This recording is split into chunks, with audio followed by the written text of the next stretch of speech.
Hello, Senior Stoner fans. It's the real Senior Stoner back at you for your Ispire wand and Grav Bubbler Diamond Dab of the Day. Hello, everybody. Thanks for joining me. As always, if you enjoyed today's video, you know what to do. Hit that subscribe button, send a like my way, and I respond to all comments. Let's get started with today's topic. Well, first of all, how many of you out there get irritable sometimes? How about everybody? It's often the little things that set us off. Let's discuss how to keep cool instead.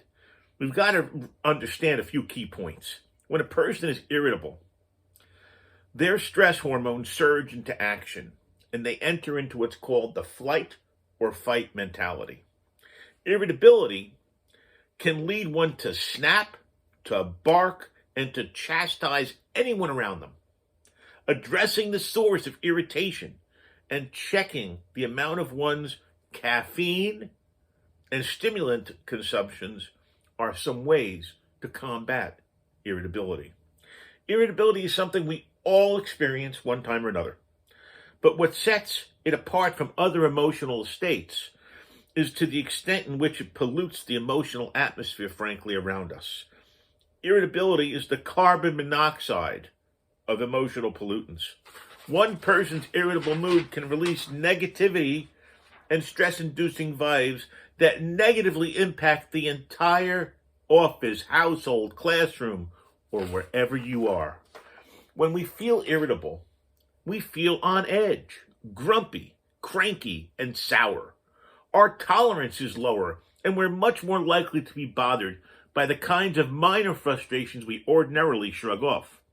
Our reactions to irritants are also likely to be much more aggressive than usual, leading us to snap, bark, and chastise. When the boss is irritable, word spreads quickly around us.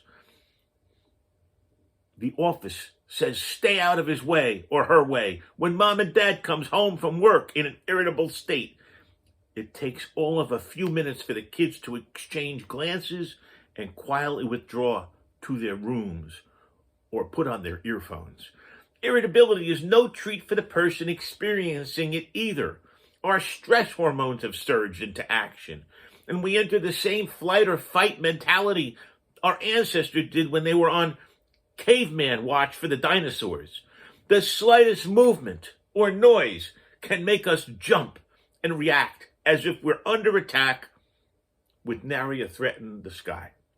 Most people would happily snap their fingers and rid themselves of this toxic emotional state if they could. However, finger snapping is not an effective treatment. There are, however, some things we can do to bring ourselves down, so to speak, when we're feeling irritable or on the edge. Let's discuss.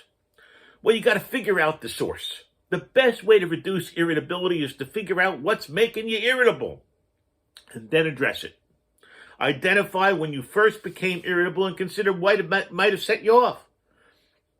It's important to remember that while our reactions might feel complex at the moment, the issues that triggered them might be very simple.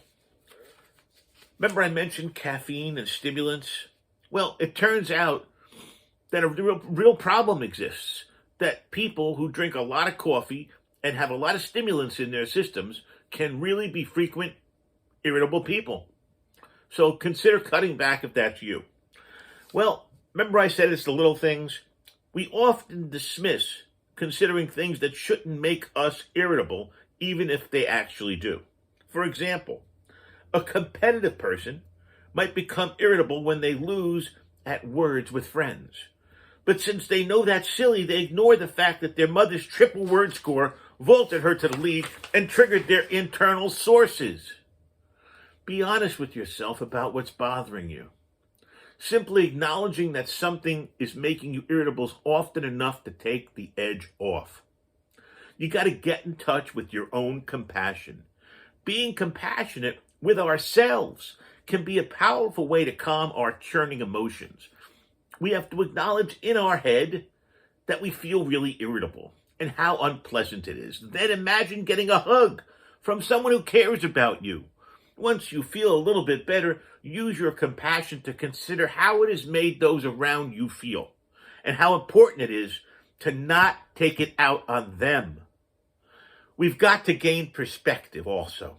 We usually feel irritable about small to medium-sized annoyances, the kind we probably won't remember in a few days or weeks.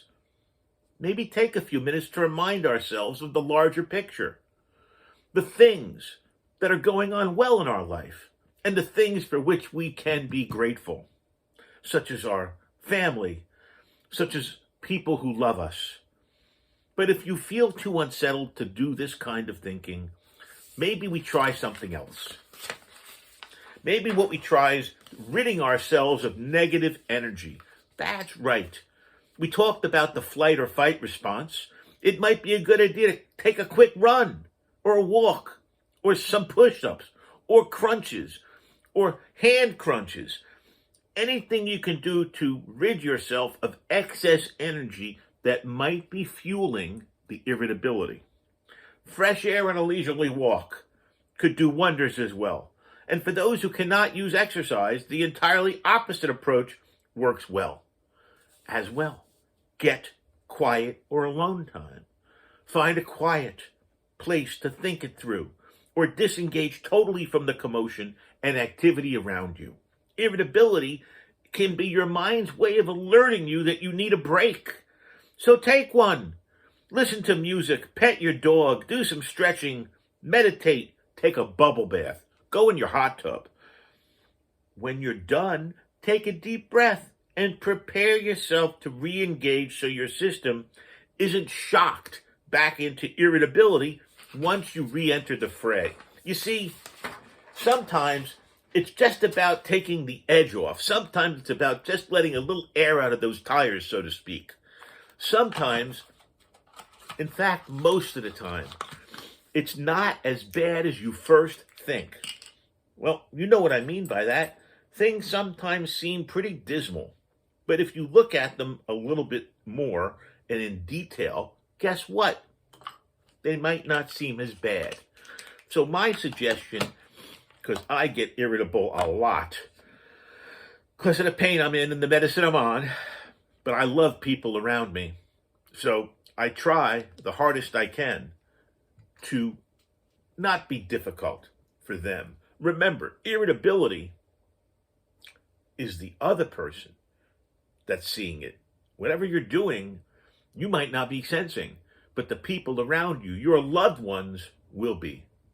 Hope you enjoyed today's video. Don't forget to send a subscription, hit that button, tell your friends, hit the like button, and I reply to all comments. Cheers, everybody. Have a wonderful day. Let's go take this wand dab.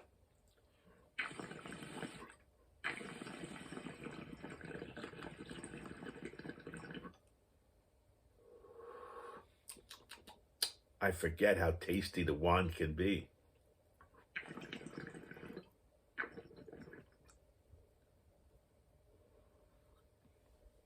And powerful. So for today, let's keep it simple, everybody. For today, let's just try to do the best we can, to be the best we can, even when situations make us irritable. Cheers, everybody, and have a wonderful day.